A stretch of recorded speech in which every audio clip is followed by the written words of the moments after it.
है हमको। अब स्थिति यह है कि बहुत ज्यादा इस बात से आप लोग सहमत हैं कि भ्रष्टाचार मध्य प्रदेश में चरम सीमा के पार हो चुका है। इस बात से कितने लोग सहमत हैं? हाथ ऊंचा करो, हाथ नीचा कर लो। कभी ऐसा नहीं हुआ मध्य प्रदेश में कि नकली बीज आएगा। मध्य प्रदेश शासन को डूब मरना चाहिए। 20,000 करोड़ का नकली बीज मध्य प्रदेश सरकार ने खरीदा है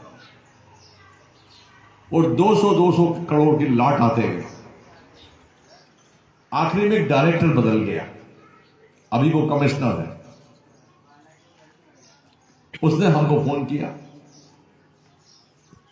कि कक्का जी मेरे प्राण बचाइए आप।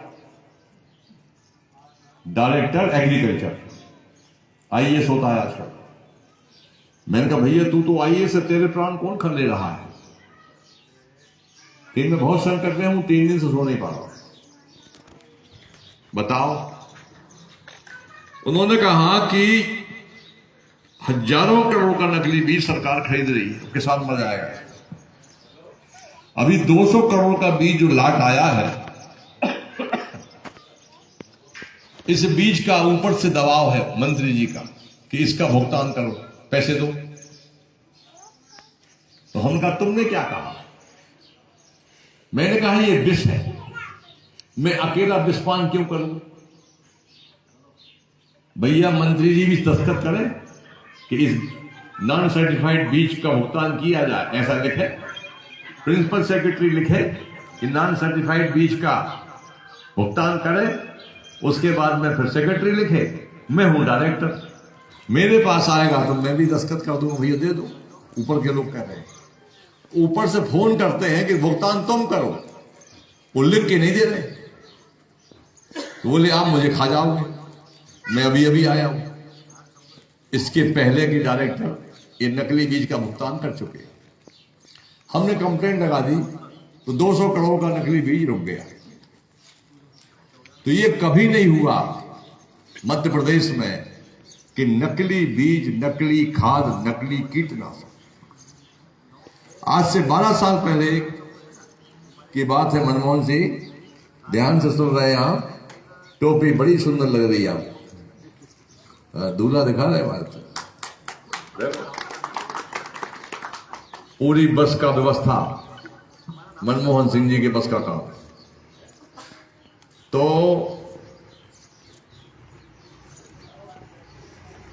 हुआ ये 12 या 15 साल हो गए। मुख्यमंत्री के भाई ने मंडीदीप में नकली खाद बनाने की फैक्ट्री खरीद ली।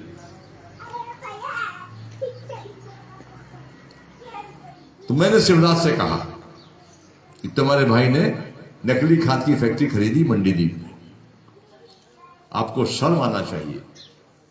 पूरा प्रदेश बेच रहे हो, नौकरियां बेच रहे हो, नकली खाद और बेचोगे।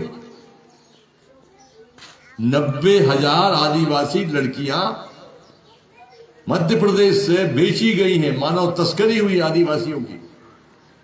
आदिवासी बच्चियां बिक रही हैं, 240 बच्चियां पकड़ी गई हैं, वैश्यालयों से लाए हैं।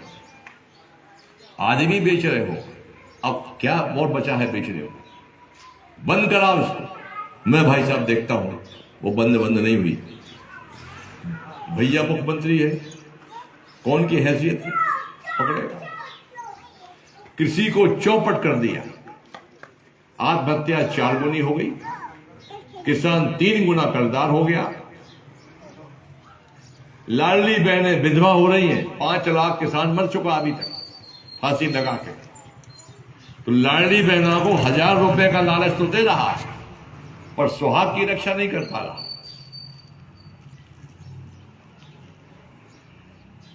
अब मैं बताने बैठूंगा तो पूरा दिन लग जाएगा। मोटी बात यह है, किसान बहुत संकट में है और हमारी जो यात्रा है निकली है, फसल बचाओ नस्ल बचाओ। अगर फसल बचेगी तो ये बच्चे आपके सामने बैठे हैं गोदी में, इनका भविष्य बचेगा, नाती पोतों का भविष्य बचेगा। और फसल नहीं बचेगी तो आपकी नस्ल समाप्त हो जाएगी, और एक किसान की नस्ल को समाप्त करने के लिए निकल पड़े। क्योंकि 36 निर्णय लोकसभा में किसानों के खिलाफ हुए हैं पास, और 44 निर्णय मजदूर के खिलाफ पास हुए, और 450 कानून कंपनियों के हित में बने। तो इन तमाम कानूनों से पता चलता है, स्पष्ट हो गया कि ये सरकार कंपनियों की सरकार है, व्यापारियों की सरकार है। व्यापारी मतलब बड़े व्यापारी, ये हो बड़वानी, मैं यहां में कोई बड़ा व्यापारी नहीं, उसमें आता है अंबानी, अडानी, मित्तल, जेके सिंघानिया, बिरला, ये बड़े आदमी होते हैं। भारत का जितना पैसा है वो 70% 40 लोगों के पास में है, और 30% पैसा 135 करोड़ लोगों के पास में है। आपने गरीबी रेखा बना दी, ये आदमी के पास पंखा नहीं होगा, कूलर नहीं होगा, गाड़ी नहीं होगी, पक्का मकान नहीं होगा, तो वो गरीबी रेखा में आएगा। हमारा कहना है कि अमीरी रेखा तो बनाओ कि भैया 10,000 करोड़ से ऊपर का माल नहीं होगा। आज मान लो ये बना दे, कोई भी व्यक्ति 100 करोड़ से ऊपर का नहीं होगा, भारत का सारा गरीब संपन्न हो जाएगा।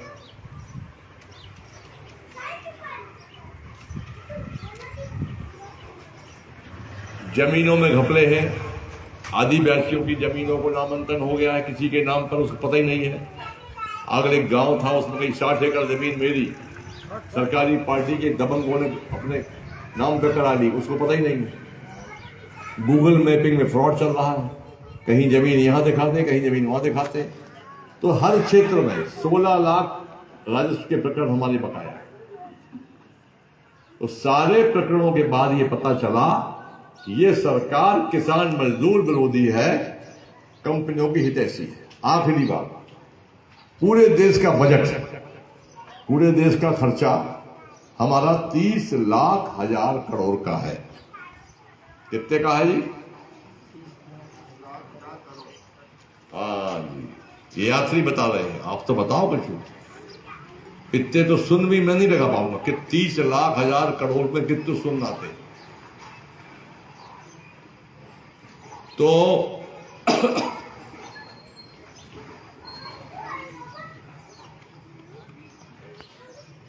18 लाख हजार करोड़, कितना? 18,60,000 करोड़ का कर्जा 22 लोगों का माफ किया। हमारे देश के बजट से आधा पैसा। वो 22 कौन है? उसमें अडानी है, अंबानी, रिलायंस, ये तमाम लोग हैं, उनका कर्जा माफ हुआ है। अभी 2 महीने पीछे सुभाष चंद्रा का कर्जा माफ हुआ है। सुभाष चंद्रा कौन है बताइए? जी न्यूज एक टीवी चैनल है, भाजपा के राज्यसभा के सांसद है, उनके पास 22 चैनल है, उनका 6,900 करोड़ का कर्जा माफ हुआ है। जब उनका कर्जा माफ होगा तो आपको टीवी देखने से फायदा क्या है? जिसका मोदी 32 चैनल अंबानी के हैं, 34 चैनल अडानी के हैं, 22 चैनल सुभाष चंद्रा के हैं। एबीपी बचा था तो वो भी गया, अडानी ले लिया उसको। अब कोई चैनल ऐसा नहीं है जो बीजेपी का ना हो, सब खरीद लिए उन्होंने। अखबार पहले ही बिक चुके हैं, इसलिए समाचार तो टीवी देखना बंद कर दो। टीवी में सब फ्रॉड आ रहा है। आप जो दिखाएं उसका उल्टा सोचो। आप वो दिखाएं कि 5 लाख की भीड़ थी, अमित शाह आए थे अभी, तो पूरी कुर्सियां लगाई थी 50,000, केवल 5 कुर्सियों में आते बस। और दिखा क्या रहा टीवी? 5 लाख की भीड़ थी। तो ये सब न्यूज है, उसके लिए हम भी परेशान हो गए। अब आखिरी बात है, इनको भूख लगी है, इनको